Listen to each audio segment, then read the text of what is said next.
How's it going, everyone? Poke here.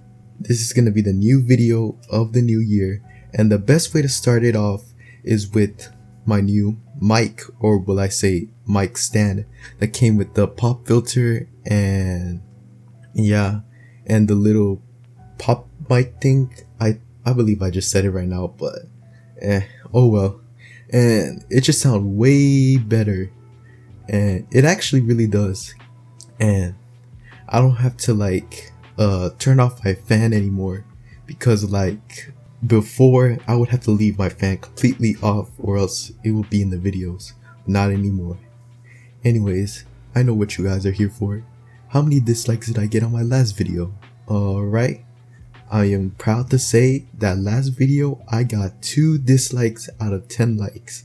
I honestly consider that a very good thing, because that means that there's actually people watching the videos. And hopefully those dislikes will leave a comment, because not only I would like to see criticism, but I also like that it would basically give engagement to the algorithm that, oh yeah, these guys aren't dead, keep promoting his videos, this Poke guy. Yeah. So anyways, the next footage here, however, isn't me using my mic. It was from a few weeks ago of my previous mic. So it will definitely sound pretty different to the one I'm using right now, but from now on, new videos will be using this mic. So yeah, hopefully you guys watch the rest of the video, pretty please. And yeah.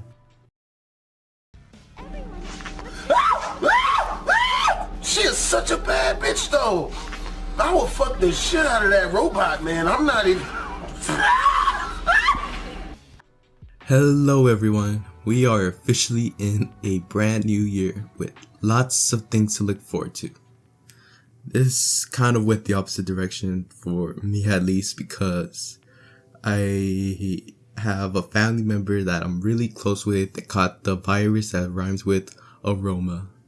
And there's a possibility I have it because I'm starting to feel a bit of symptoms. So I'm sorry if my voice sounds a bit weird, because it's probably mostly because of that, but hopefully it's not. Anyways, some people liked 2021, some didn't. I was in the majority who ended up liking 2021, as there were a lot of things that I ended up enjoying, like the many different anime, games, and movies. So it was New Year's Eve, and I was watching Mid, which will hopefully be made up soon, but I was scrolling through Instagram looking at different posts, and one of them was about Tokyo Revengers.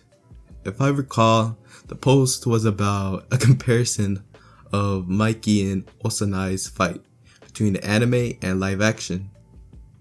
I've heard about the movie for the longest. I bring it up in my video about if anime movies will replace anime, you should go watch that. And I've heard about the movie when it first came out in summer 2021, and I was saddened by the fact I couldn't watch the movie and had to wait for who knows how long. So I just ended up looking in the comments of that post until I read a comment saying that the movie was available with English subtitles to watch. Now, I won't go into depth about where I watched it.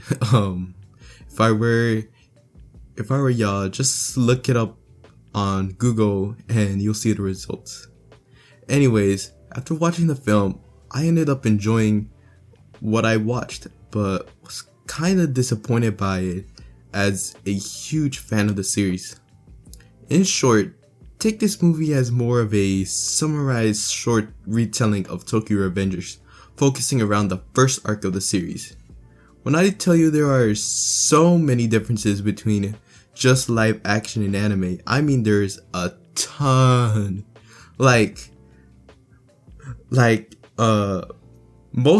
Literally this part of the script is not even half of of a page, but this script is around 4 pages, and the part describing all the differences takes around pages. 3 pages of just me talking about the differences. So we're in for a treat. I'll go into depth about those differences and why the movie is better enjoyed with an empty mind rather than watching it as a fan of the series or someone with some knowledge of it. The differences in the live action movie are straight up entirely different from the source material, and I mean a lot different. So I feel as though I have to leave a warning to people who are considering watching the movie that I will go into spoilers about that, and to anime onlys that there will be some scenes that will have to be discussed about the manga. So it is very crucial that if you don't want to be spoiled by it, I'll leave timestamps on where to skip to on the video so you won't have to watch it. So let's get into the differences.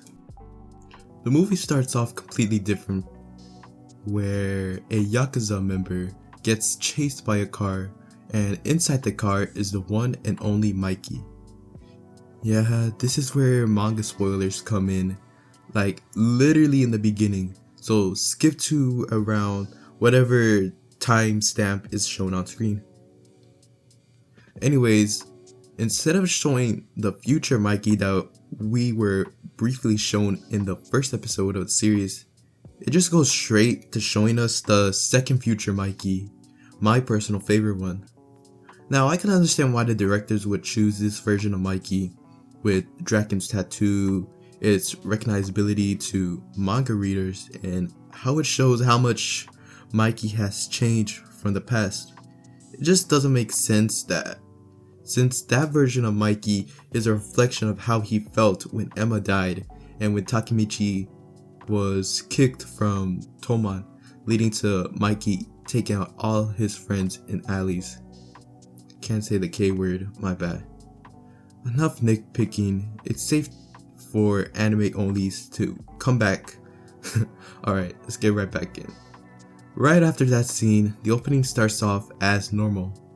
But while it may be similar, the time the series takes place is completely different.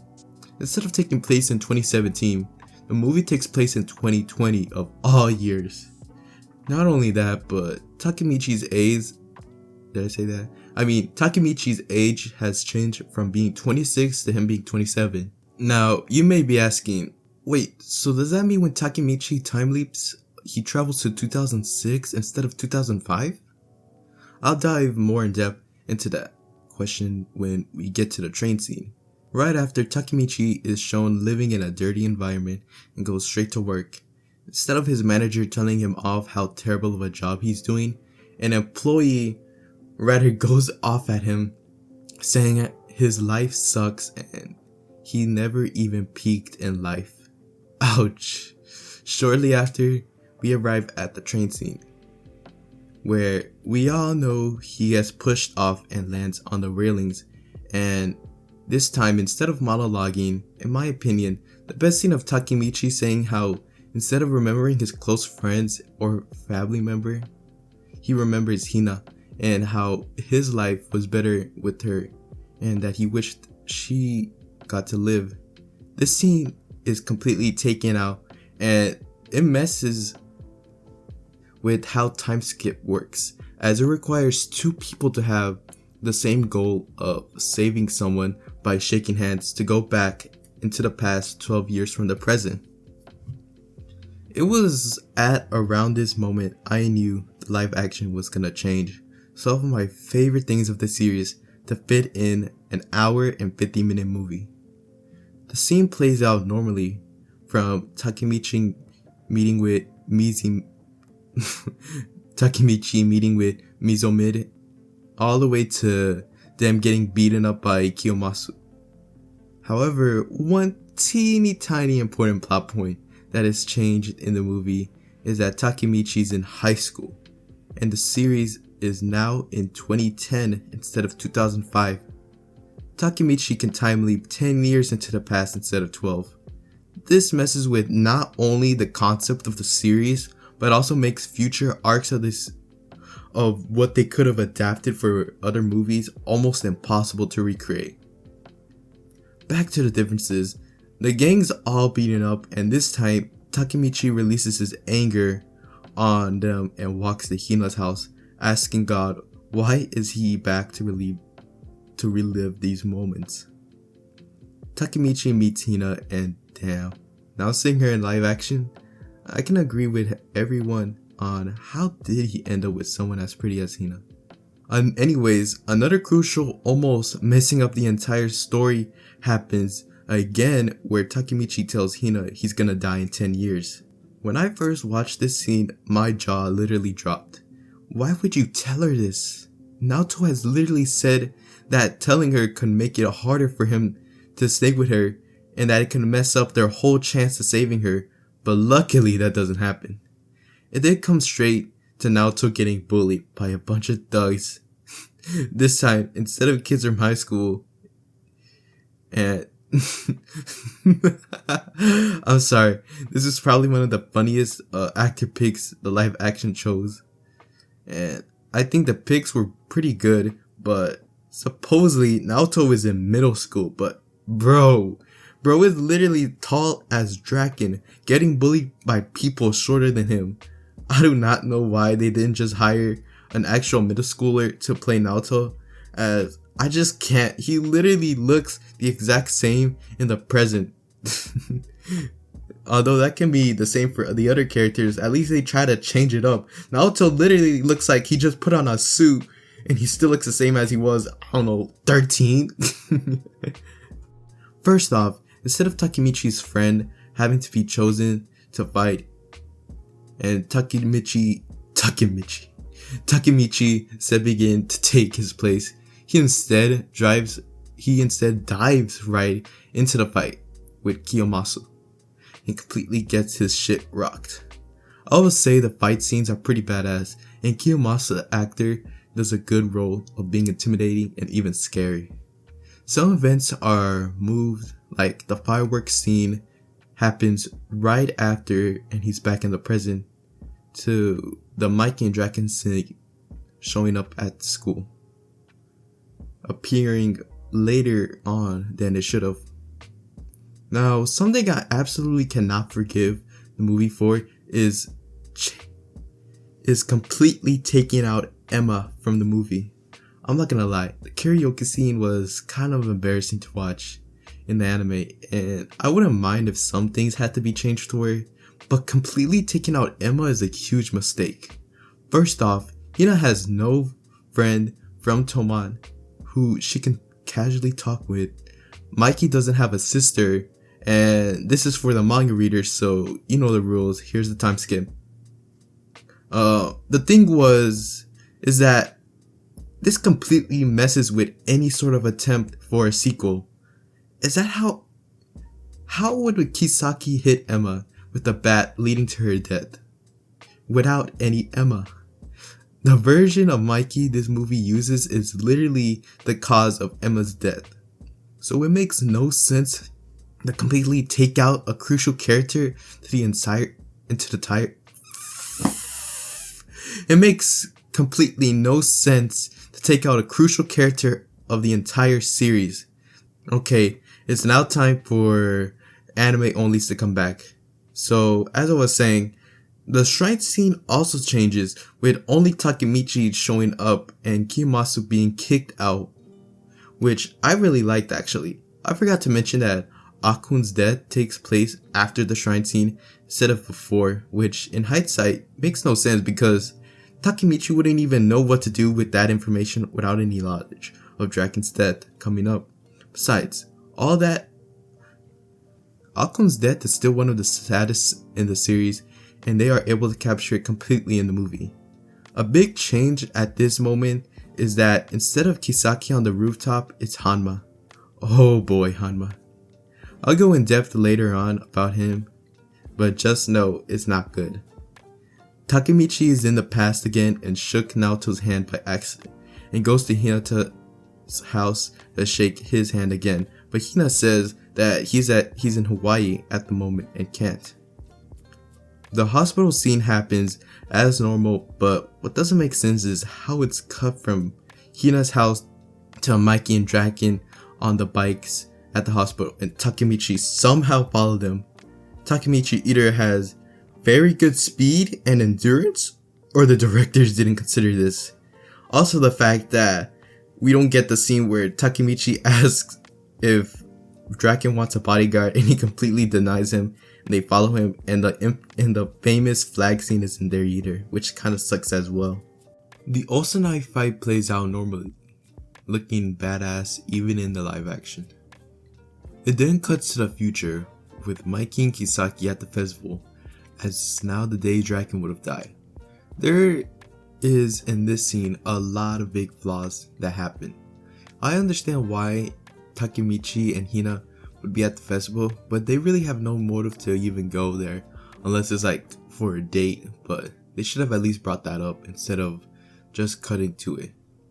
And like the whole reason why Hina decides to even go is because of Takemichi then sees Mobius, well, specifically a member from there, and follows him. Okay, bear with me here everyone, but why is Draken even at the festival? He has no business there. Did Kisaki trick him and use a fake Mikey account or what? Because there would be no reason for him to be there without Emma. Emma is an important character, and without her, these scenes make no sense. So, we found out this time Mobius lies to Toman about meeting up with them instead of just them pulling up on Draken alone without alerting Toman. With Draken fighting all of them while protecting him, you know what I mean. Takemichi is then tied up by Kiyomasu and the gang, and Hina sees this and gives Takemichi motivation. Another thing that completely pisses me off happens when Hina talks about how they meet. Okay, first of all, this should have not even be put in. This is too early. This is too early for that to be brought up. And again, it's time to go deep into the manga, so anime onlys, skip to this time stamp. So instead of at least trying to adapt one of the cutest and heartwarming moments in the series, with small Takemichi standing up for Hina dressed up as a superhero, it's just them as, I think, middle schoolers, yeah. And some rich dude talks shit to Hina at her job, and Takemichi breaks stuff and has a seizure on the floor. Okay, I absolutely hate this scene for Okay, I absolutely hate this scene, not for adapting the source material right, but it shows Takemichi as some dude who didn't even need to do all that and just simply needed to argue with the man, which would have actually been cool, but instead, Takemichi literally becomes a crybaby and throws a tantrum on the floor, which makes Hina fall in love with him. Not only that, but so then, what motivation does even Kisaki have to do all of this? Does Kisaki still like Hina? But why even try to make Takemichi's life a living hell? You didn't even know him. Without the original source material, this scene makes no sense without context. Alright. Anyways, it's time for the anime onlys to come back, so hey guys. So, the fight happens and Draken gets still stabbed. I feel as though I'm missing something very important. I bet you this is what the director said when they realized they had to include Hanma. He literally has no importance in this scene at all. He doesn't even fight. I also hate that, as Hanma is one of my favorite antagonists in the series, and his first appearance was brilliant. Taking out Hanma and the movie literally does not change. How can you include the Pa vs Osanai scene, but not Hanma vs Mikey, a more popular fight from the series? Anyways, Takemichi carries Draken until he's confronted by Kiyomasu, but it's just only him, not his gang. And then they fight, and Takemichi wins and Draken survives. No aftermath of the fight with Takemichi trying to act gangster or Mikey questioning Takemichi's accurate assumptions, just straight to the present time. The future is changed where Kisaki is no longer needed in Toman and Draken is still the number 2. And the tattoo on Mikey doesn't exist and Hina's now alive. That's it. No post-credit scene showing Hina dying or anything.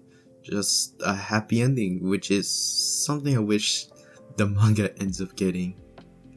Overall, I don't know if I could recommend this movie to anyone who's a fan of the series. Even if you didn't pay attention watching the anime, there will be some things that you'll notice that are different and you'll be confused even more. What's going on? Do I recommend this to people looking to get to the series? If you're the kind of person who cannot stand to watch anime like a weirdo, I guess this could be. This movie sucks horribly as a retelling of the story, but as a standalone movie, it's okay. I feel as though time leaps and stuff will make no sense to you because of the information cut out from it, but it is watchable. Overall, the movie fails as a retelling of the story for Tokyo Revengers, but it has good moments when adapting some scenes like the fight scenes and the emotions of the characters, specifically Mikey and Kiyomasu. As much criticism I have for this movie, I ended up enjoying it a lot, and it was a good breaker from watching the hell show known as Nisekoi. My opinions for that series will be discussed one day.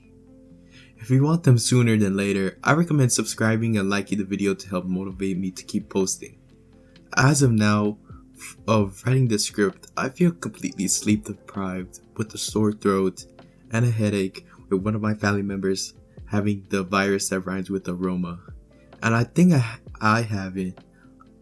I already got a test and it came out negative, so I'm glad to hear that what I wrote here didn't come out true. So yeah, thank you guys for watching this, and I'll please make sure to upload every week. That's literally one of my resolutions, and to get me to 10,000 subscribers by the end of 2020. So please help me achieve this goal. And yeah, hopefully you like Plain Chan too, as well, as she's in the background of this recording. Alright, anyways, follow my social media in the description and it's in the pinned comment, and I'll see you guys later.